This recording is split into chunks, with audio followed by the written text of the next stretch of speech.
las publicaciones deben realizarse siguiendo principios de integridad científica.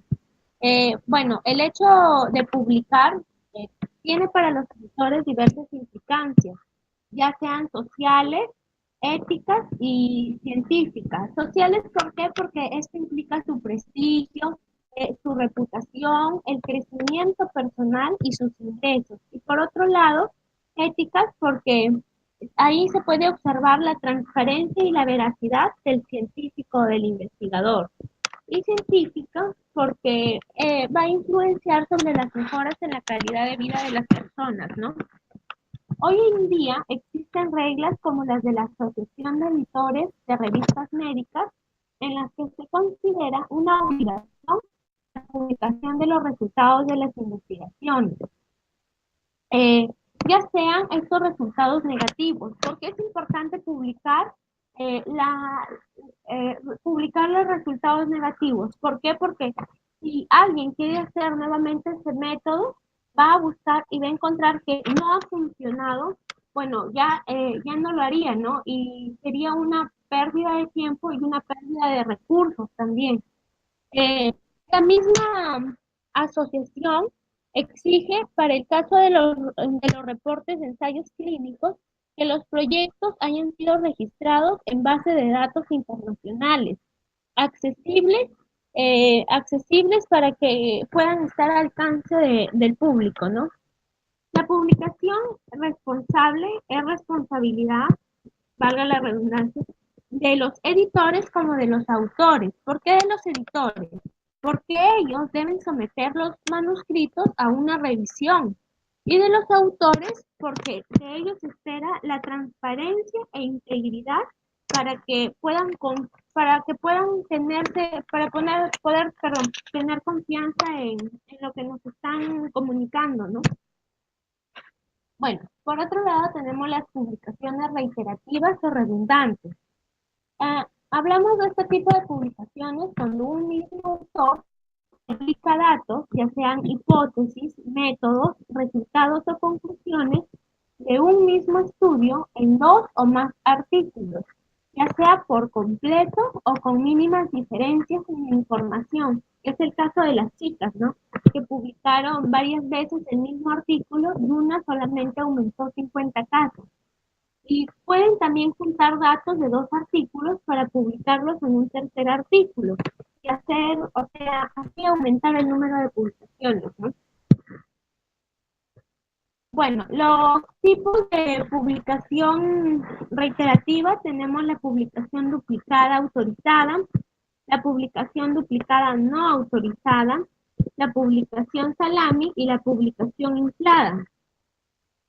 En el caso de la publicación duplicada autorizada, los requisitos de una publicación de este tipo eh, tiene, en primer lugar, es la aprobación. Ambos editores de las dos revistas deben dar su aprobación para que se vuelva a publicar un trabajo. Esto comúnmente se da cuando se trata de primeras o segundas versiones o cuando se quiere publicar en diferentes idiomas. Otra es la prioridad de la publicación primaria. Es decir, si el artículo se publica primero en una revista, esta revista tiene la exclusividad para divulgarla durante al menos una semana, a veces hasta 6 meses o un año. O sea, si se quiere publicar en dos revistas y ha salido primero publicada en la revista Lancet, esta revista tiene la exclusividad para publicarlo mínimo durante una semana y luego, depende de la revista, a veces da un plazo hasta de 6 meses o de un año. Otro viene a ser el público objetivo diferente al que la publicación quiere llegar, ¿no? En este caso, el artículo original está dirigido a una comunidad, por ejemplo, médico-científica internacional, mientras que la publicación traducida apuesta a un público hispanohablante más restringido, por dar un ejemplo, ¿no? Otro requisito es la reproducción fidedigna. Debe ser fiel a la original, o sea, La nueva publicación debe ser fiel a la original o fiel a su contenido cuando se trata de traducciones. Y no se le debe agregar cambios ni se le debe agregar nueva información. Referencia cruzada, nos referimos a esto cuando eh, se debe mencionar de manera explícita que el editor original ha dado su autorización para ceder los derechos patrimoniales. Bueno, la publicación duplicada no autorizada.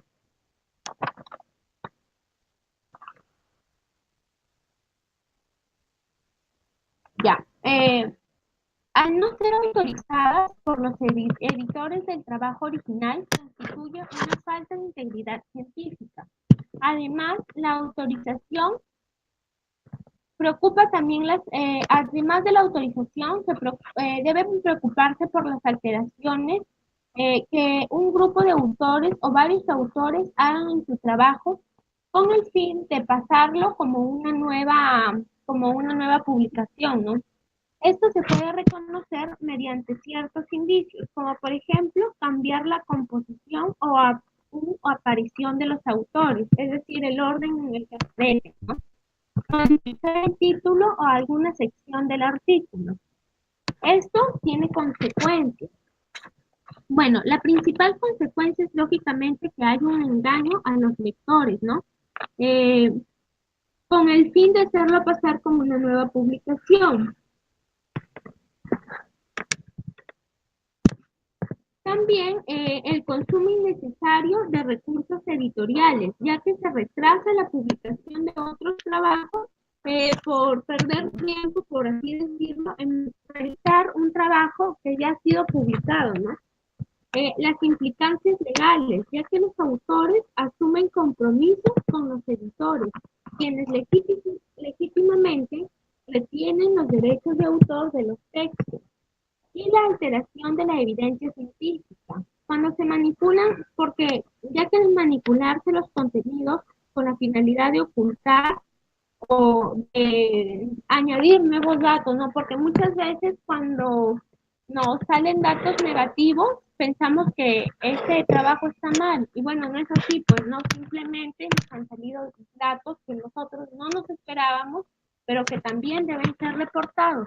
Porque como les había mencionado, esto les va a servir a otros investigadores para ya no seguir el mismo procedimiento, quizás modificar algunas cosas, ¿no? Bueno, ante todo, buenas noches. Toca la segunda parte del módulo con respecto a publicación responsable. Y bueno, vamos a iniciar, ¿no? Bien, chicos, siguiendo ya con la exposición, con los tipos de publicaciones duplicadas que se pueden presentar dentro del marco de fraude, digámoslo así, en la investigación, también podemos encontrar lo que se conoce como publicaciones salami o publicaciones fragmentadas. Estas son aquellas en las que el autor innecesariamente divide o secciona los resultados de un estudio y va reportando cada parte una por una, como si fuese un artículo individual. Y esto lo hace con el propósito, como nosotros ya imaginamos, ¿no? Con el propósito de generar mayor número de publicaciones. Ahora, ¿por qué salami? ¿Por qué se denomina así? ¿A qué se le conoce esto? Bueno, el término alude a los muchos cortes que se le hace a un salami antes de ser servido. Bueno, ahí tenemos la imagen. El salami o salame en sí consiste en un embutido que se elabora con una mezcla de carnes de vacuno y porcino, sazonadas, y que es posteriormente ahumado y curado al aire. Algo similar al salchichón. Como ven en la imagen, en la parte derecha ven muchos cortes que se le ha hecho a este embutido. Es debido a ese significado que se le denomina a este tipo de publicación como salami, o mejor dicho, fragmentados, ¿no? Ahora, ¿por qué es perjudicial este tipo de publicaciones? Porque quienes consultan con uno de estos trabajos reciben resultados incompletos. O sea que van a comenzar a leer el artículo y cuando van a comenzar, digamos, a ver el informe más a fondo, uno se da cuenta de que los resultados están incompletos, de que falta algo, y tiene que buscar el otro artículo para poder enterarse de lo que en sí es la investigación. Pero ¿cuándo no es salami? ¿Cuándo no es salami? Cuando se trata de estudios grandes, con objetivos y resultados diferentes, aunque se trabaja con los mismos datos e incluso los diferentes análisis pueden ser llevados a cabo por los mismos autores. Como por Leo, ejemplo, ¿sí? ¿La imagen del costado es salami? No. Ah, ya. Ya, sigue. Ya. Por ejemplo, justamente, ya que lo menciona Sebastián, esa imagen del costado fue un estudio grande realizado por la Cayetano, si no recuerdo muy bien, pero creo que sí. Y como vemos ahí, podemos ver en negrita que constantemente se repite Miranda, y como había mencionado antes, que los análisis pueden ser realizados incluso por el mismo investigador. Pero en sí toda esta investigación fue un estudio grande, y cada artículo publicado iba con un objetivo y iba con resultados diferentes. A eso no se le va a denominar salami. Bueno, aquí lo tengo la descripción exacta. El equipo de la Cayetano Heredia generó varias publicaciones a partir de un estudio grande con una población de migrantes. Y como les había mencionado, en cada trabajo los objetivos y los resultados fueron distintos. ¿Cómo? Perdón, por eso ya no se le considera salami. No, ya no se le considera salami. Es un estudio grande, pero digamos que se subdivide en pequeñas investigaciones, donde en esas pequeñas investigaciones cada una tiene un objetivo y por lo tanto va a tener resultados diferentes.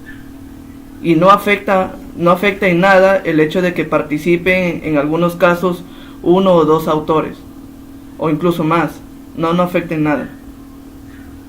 Bueno, en estos casos lo ideal es ser transparentes y dar a conocer el protocolo del estudio mayor en el que figuran los diferentes objetivos. O sea, en cada artículo que se va a publicar, lo ideal es al comienzo o preferentemente al comienzo del artículo indicar cuál es el estudio mayor y luego indicar de qué se trata esta pequeña investigación, ¿no?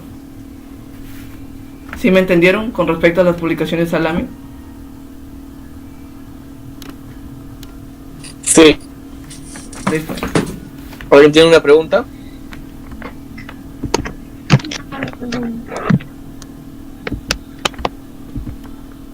Bueno, chicos, pasamos a las publicaciones infladas, ¿no?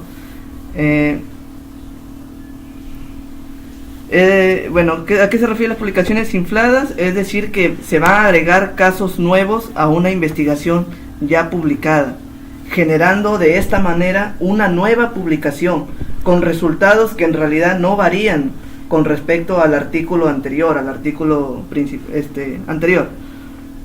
Y como vemos aquí en el ejemplo, este es un artículo de dermatología de un reporte de 4 casos. El ejemplo me refiero a la imagen que ven ahí a la derecha. Bueno, un reporte de 4 casos por amebas, y posteriormente el mismo autor publicó otro artículo donde ya no eran 4 casos sino 5 casos. Y este estudio fue con los mismos objetivos, la misma metodología, condiciones y los mismos resultados que el estudio anterior. Es totalmente inaceptable este tipo de publicaciones, pero siempre hay un pero. También es necesario saber cuándo la agregación de nuevos casos puede ser publicada en un artículo, o sea, cuándo la agregación de nuevos casos puede ser aceptado dentro de las publicaciones de investigación, ¿no? Una publicación de este modo es lícito cuando en la primera publicación el investigador indica que se trata de resultados preliminares. Entonces está siendo claro y está siendo honesto con el público. Segundo, se justifica con mayor razón cuando hay variaciones entre un trabajo y otro, como por ejemplo cambio del diseño, el manejo o la evolución de la enfermedad. Y como punto importante en este tipo de publicaciones es y en todos los tipos de publicaciones es recordar que siempre se debe informar al público, siempre se debe ser honesto. Con respecto a las publicaciones infladas, ¿alguna pregunta? ¿O alguna duda o algún comentario?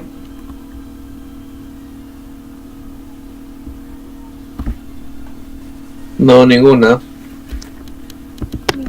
Mira, vamos avanzando. Bien, pero ¿cómo detectamos las publicaciones redundantes? Actualmente existen software, como lo menciona aquí, que es ITBlast, Dejavu, Crosscheck, que puedes encontrar en internet.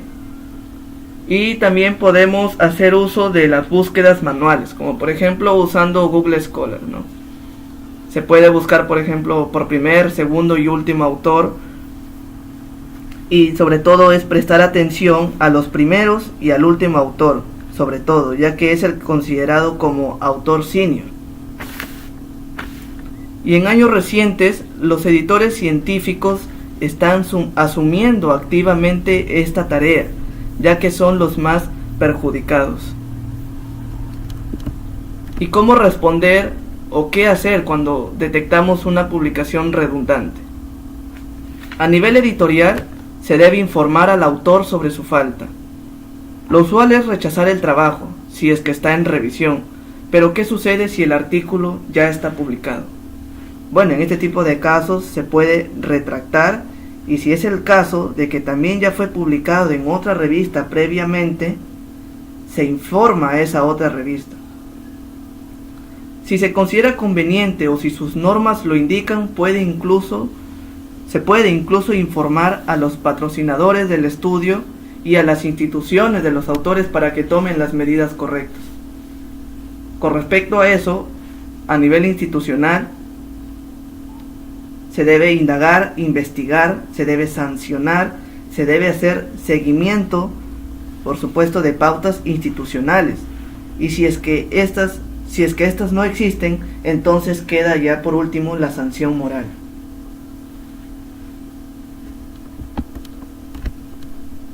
Ahora, ¿de qué otra manera, digámoslo así, no se cumpliría éticamente en una publicación?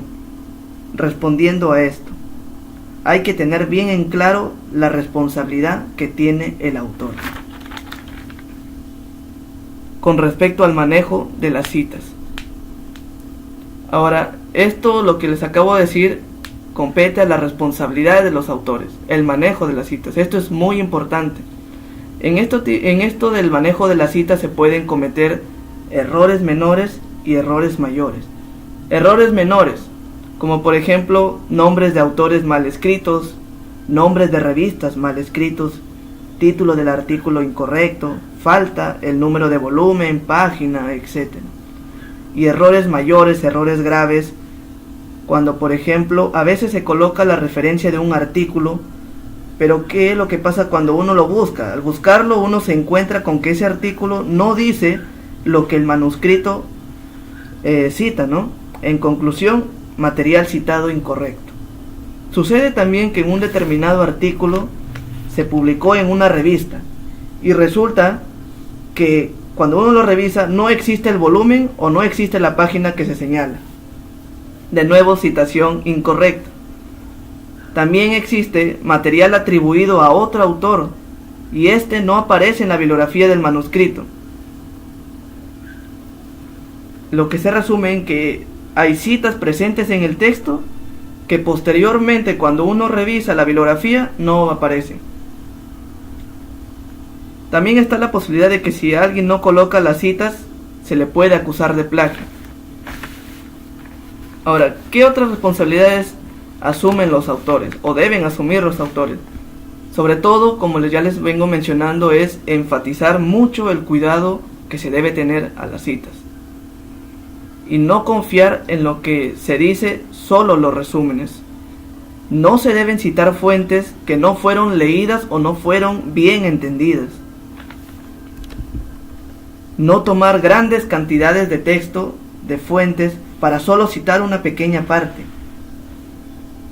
También no reportar selectivamente lo que se publica en otro trabajo, reportando tan solo aquello que encaje con lo nuestro y dejando de lado aquello que no encaja al contexto real en que se produjeron los resultados. Y por último, reconocer las autorías. Con esto finalizaría la parte del módulo. ¿Hasta ahí alguna pregunta?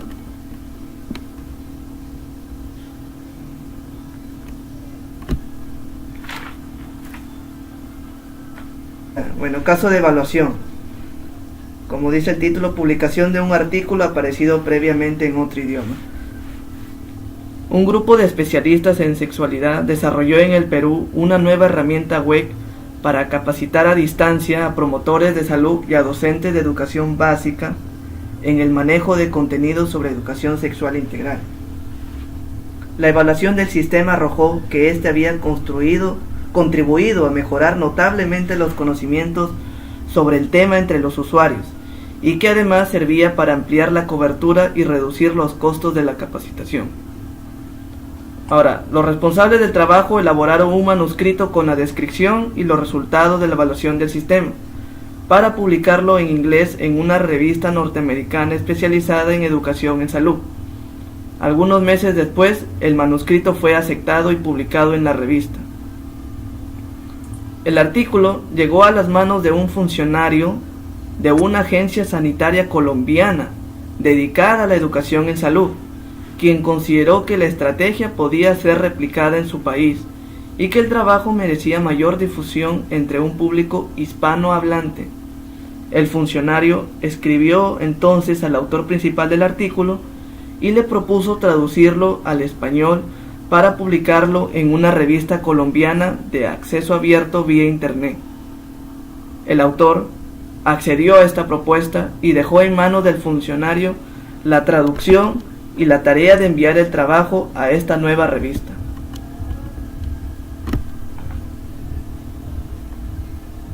A ver, en la parte de arriba no puedo leer. Chicos, las dos primeras palabras, ¿qué es lo que dice? No puedo leerlo por el programa. Tampoco nosotros. ¿Tampoco ustedes? No. Bueno, voy a seguir con los otros entonces. Bueno, la traducción estaba lista y el funcionario entregó el artículo al editor de la revista colombiana, señalando que se trataba de un trabajo aparecido previamente en inglés y que se contaba ya con la autorización para publicarlo en español. La revista contemplaba en sus normas la publicación de traducciones y el editor aceptó el artículo, que apareció 3 meses después en el siguiente número de la revista, consignando la fuente original de la información. Este es un caso ficticio. Ahora, de acuerdo al aprendido en el módulo, a lo que hemos venido explicando sobre publicación responsable, ¿cuál de las siguientes afirmaciones representa mejor lo que vemos en este caso?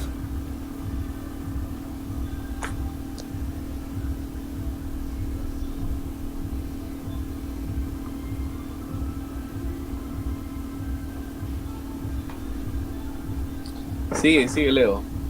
Ya. Bueno, de acuerdo a lo que yo he venido entendiendo y leyendo un poco el caso, lo que yo podría concluir es que el funcionario y el editor de la revista colombiana contaban con la autorización para publicar la traducción del artículo. En este caso no se comete una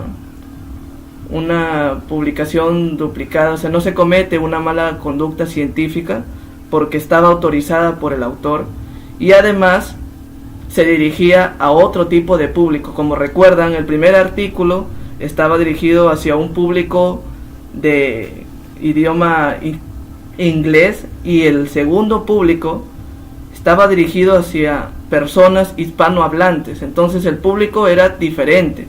Como mencionamos, como bien dijo Cecilia en la publicación duplicada autorizada, se cumple con esto cuando se cambia el tipo de público al que va dirigido el artículo. Y además a eso lo más importante es que se contaba con la autorización del autor, aunque no menciona si se contaba con la autorización del editor, o sea, me refiero al editor de la revista o algo parecido. pero de acuerdo a lo que tenemos en el caso, podemos concluir lo que dice en la alternativa. Trabajemos con lo que tenemos, ¿no? Y ahora si analizamos profundamente, hay algunas cosas que faltarían, como por ejemplo, no explica si el editor de la revista dio su permiso o es el autor el que tiene los derechos para solamente depender de él que dé el permiso. No explica eso. Pero de acuerdo a lo que tenemos en el caso ficticio, yo puedo concluir la alternativa A. Sí. Porque la alternativa B dice, se procedió correctamente al publicar, bueno, eso ya implica más aspectos, como lo que les mencioné, ¿no?